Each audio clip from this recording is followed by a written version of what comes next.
police is not with the junior officers, who are also undergoing problems, who are also suffering like most of us.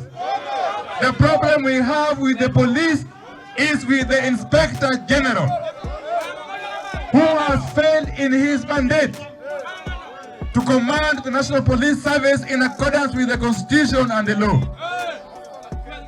I am aware that they have been drawing funds since last week. Money has been drawn from the exchequer under the guise of providing allowances to the police officers who are fighting demonstrators in the countryside. The unfortunate thing is that most of that money has not reached the officers who are here. That money has been squandered, that money is being eaten literally by a few officers and a few other officers in the Ministry of Interior. Therefore, we want to remind the police, we want to remind Mr. Gome and the other commanders in Nairobi, we have no problem with the junior officers in the countryside. That this mass action is going to continue until Raila Odinga says stop. Before Raila Odinga stops this mass action, it is going to continue, whether you like it or not. And this message must reach William Ruto. You know, we gave you 3 conditions, and let me repeat it. Let me repeat them here in Ugunja. We gave you 3 conditions that you are supposed to have met within 14 days. The 3 conditions are: 1, reduce the cost of living, reduce the price of unga, price of mafuta, sukari, chumvi, school fees, na kadhalika. The second condition, open the servers. Open the servers to confirm to Kenyans and the world whether you won or not. Because from where we stand, we know you did not win. We know the person who won the presidency is Raila Odinga. The third and last condition is that stop reconstituting the IBC unilaterally.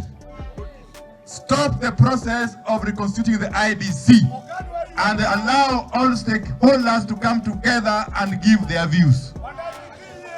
If you don't meet even a single of those 3 conditions, I can assure you, you will find life extremely difficult. I can tell you. You will find life extremely difficult in this country. And we are not a people that can be intimidated. We have many people in the world, dictators, oligarchs, demagogues, who have believed that the gun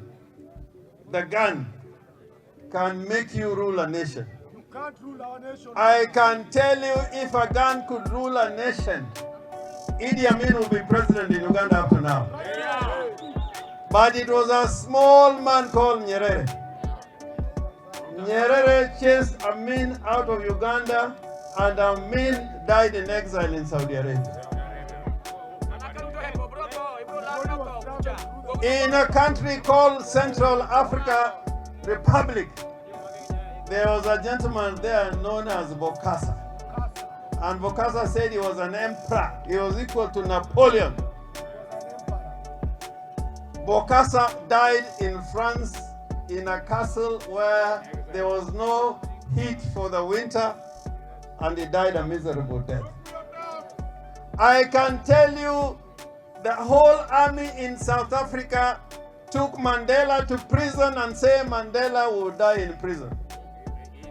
But the people united in South Africa, the black people, who have the blood and spirit of the Kenyan people who are rising against oppression and dictatorship, they made sure that Mandela came out after 27 years and he became president of the Republic of South Africa. We know, whether you do any dirty tricks, the people of Kenya they have made a statement. They have made a statement. You can bring all commissions, you can bring all chebukatis, but people in Kenya now believe that Ruto stole the election. Full stop. And we are giving him a way out. If truly you won the elections, why you are afraid to open the Sabbath? I can just repeat the old saying that the guilty are afraid. The guilty are afraid. Raila Odinga has said if you open the Sabbath, he will go by what is in the Sabbath. Why can't you make that commitment and say, I am ready? If the Sabbaths are open, I will be able to accept the results. Because Chebukati and the commissioners, they did a great electoral injustice to Kenya. And I once said, because I'm an advocate who has practiced law for a long time, I can say this about the Supreme Court of Kenya. I can vouch that the decision that you made in the petition that Raila filed last year, you will die in shame because you know what you did. You know what you did. And there's nothing you can do to me to criticize your decision. You know that you made the wrong decision. And the truth is going to come out. The truth is going to come out. We are not afraid of any institution in this country because we have a constitution that spells out what should be done. And therefore, we are not going to give up. We have only one leader, and once he has pronounced himself on an issue, nobody else, until otherwise, can talk about reversing that decision. Therefore, we are saying as the Luo nation that tomorrow, in all the Luo counties, plus the friendly counties which are the majority in Kenya, all counties should be shut and no business should continue until that day I am saying otherwise. I want to say this to the illegitimate government. The deputy of the legitimate government once said that Kenya is a company. If it is indeed a company and we don't have shares, then we don't have issue by paying tax. We should not be paying tax because we are not shareholders. Until such a time that they enlist the shares of that company for public to buy is when they are supposed to collect taxes from the people. Benin municipality. Title me a most be more sidindi. To the occasion, we have members of the clergy. My comments will be very brief. This is your day, and so mine is just to introduce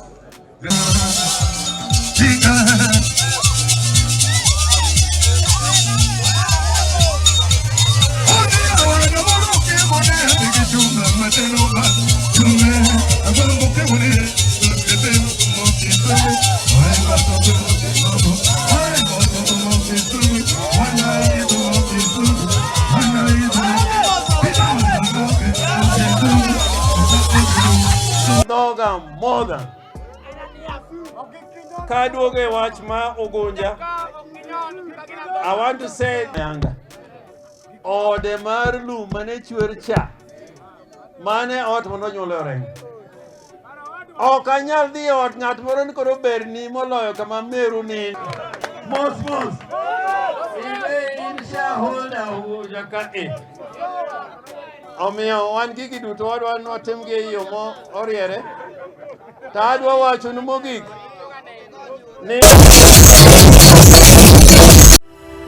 Asante kwa kuifuatilia Baharia TV. Usisahau kulike, kusubscribe, kucomment na kushare.